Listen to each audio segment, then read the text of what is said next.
Okay, so now let's talk about what about these three, because they've got some other stuff happening. The process is actually going to be the same. Whenever you're graphing a y equals log equation, we're going to think about it with the inverse.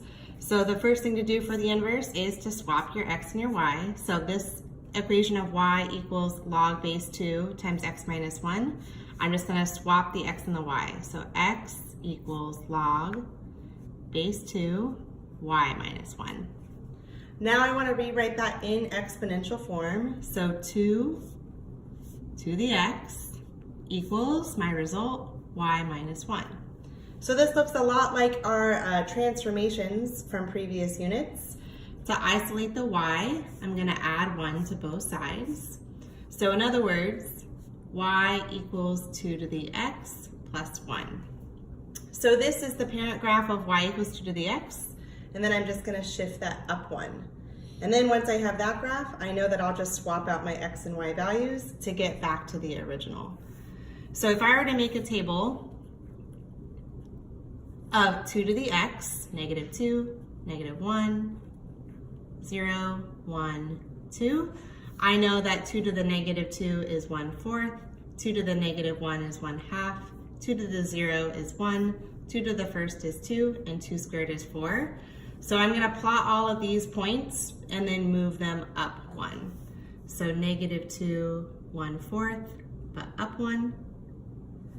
Negative 1 and 1/2, but up 1.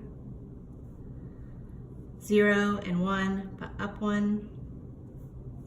1 and 2, but up 1.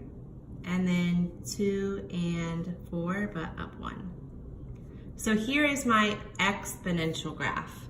But I know that what I was originally graphing was this log equation.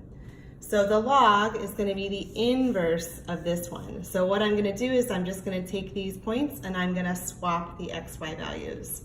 So instead of the coordinate of 2, 5, I'm going to plot the coordinate 5, 2.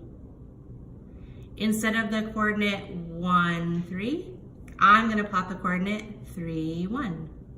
So remember, there will be this line of symmetry right here going across the line y equals x.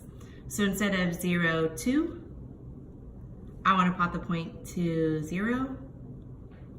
Instead of the points negative 1, 1.5, negative 1, 1.5, I'm going to plot 1.5, negative 1. And so sure enough, I can begin to see what the shape of the graph is going to look like.